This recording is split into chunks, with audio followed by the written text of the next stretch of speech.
யாரு இதுக்கு முன்னுக்கு ஜே தோம்சன் என்றாலும் அதுக்கு அதுக்கு பிறகு ரதர்ஃபோர்ட் என்றாலும் வந்து அணு இப்படித்தான் இருக்கும் என்று அவங்களோட மாதிரி ஒருவ வெளியிட்டான்.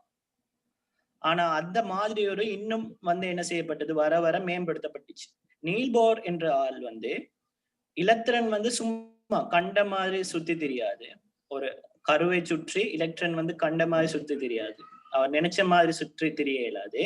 சக்தி மட்டங்கள்ல தான் இலத்திரன்கள் காணப்படும் என்று சொன்னார். ஒரு அணுல வந்து நிறைய சக்தி மட்டங்கள் இருக்கும். அந்த சக்தி மட்டம் இலத்திரன் வந்து ஒரு சக்தி மட்டத்தில இருந்து இன்னொரு சக்தி மட்டத்துக்கு செல்லும் போது சக்தியை காலல் செய்யும் அல்லது உறிஞ்சல் செய்யும் என்ற விஷயத்தை வந்து நீல் போர் சொன்னார். அப்ப இதுக்கு முன்னுக்கு சக்தி மட்டம் என்ற விஷயம் கதைக்கப்படல. யாரால ரதர்ஃபோர்டால வந்து என்ன சக்தி மட்டங்கள் என்ற விஷயம் கதைக்கப்படல. நீல் போர் என்ற ஆள் வந்து அதை கொஞ்சம் இம்ப்ரூவ் பண்ணாரு. எப்படி இலத்திரன்கள் வந்து கருவை சுற்றி வலம் வர பாதை வந்து சக்தி மட்டங்கள்ல தான் வலம் வருவது. ஒவ்வொரு எலக்ட்ரனும் ஒவ்வொரு நிலையான சக்தி மட்டங்கள்ல வலம் வருவது. அந்த சக்தி மட்டத்தில இருந்து ஒரு சக்தி மட்டத்தில இருந்து இன்னொரு சக்தி மட்டத்துக்கு போகக்குள்ள அல்லது ஒரு ஒரு உயர் சக்தி மட்டத்தில இருந்து கீழ் சக்தி மட்டத்துக்கு வரக்குள்ள அல்லது கீழ் சக்தி மட்டத்தில இருந்து உயர் சக்தி மட்டத்துக்கு போகக்குள்ள என்ன செய்யும், சக்தியை காலல் செய்யும் அல்லது உறிஞ்சல் செய்யும்னு சொன்னாரு. ஆனா அதுவும் வந்து இன்னும் கொஞ்சம் மேம்படுத்தப்பட்டுச்சு. கைசன்பெர்க் என்ற ஆளால Heisenberg uncertainty principle of uncertainty அப்படின்னா ஒரு சக்தி மட்டத்துல வந்து எலக்ட்ரான் வந்து அவருக்கே உரிய ரோட்ல தான் போவாருண்டு இல்ல.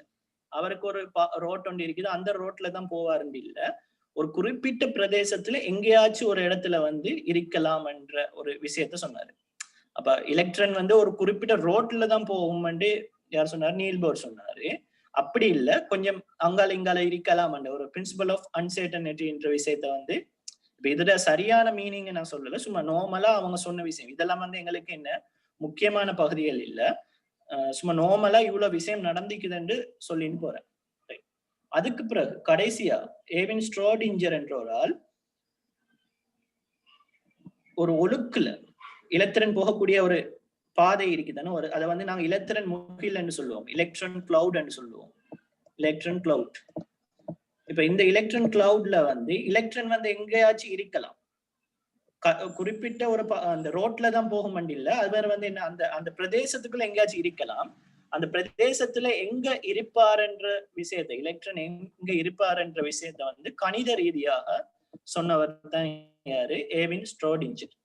அப்ப இந்த விஷயம் இவர் சொன்ன பிறகு வந்த விஷயம் வந்து இன்றைய வரைக்கும் பெரும்பாலும் இதுதான் இப்படிதான் அணு இருக்கும் என்று நம்பப்படுவது. ஆகவே கடைசியா அணு எப்படி இருக்கும், நடுவுல கரு காணப்படும். அதாவது புரோட்டனும் நியூட்ரனும் வந்து என்ன செய்யப்படும், செறிவாக காணப்படும். அடுத்தது சக்தி மட்டங்களில் எலக்ட்ரான் வலம் வரும். சக்தி மட்டம் என்றது வந்து ஒரு ரோட்டில் ஒரு எலக்ட்ரான் ஒரு முகில் மாதிரி, அந்த முகில்ல வந்து எங்கேயாச்சும் ஒரு இடத்துல வந்து என்ன செய்யலாம், எலக்ட்ரான் வந்து வலம் வரலாம். குறிப்பிட்ட பாதையில தான், தொடர்ந்து அதே பாதையில தான் போகணும் என்று இல்ல, ஒரு குறிப்பிட்ட பிரதேசத்துல வந்து எலக்ட்ரான் வந்து ஒரு முகில் போல மிக வேகமாக வலம் வரும். அப்ப இதுதான் இன்றைய வரைக்கும் நம்பப்படுவது.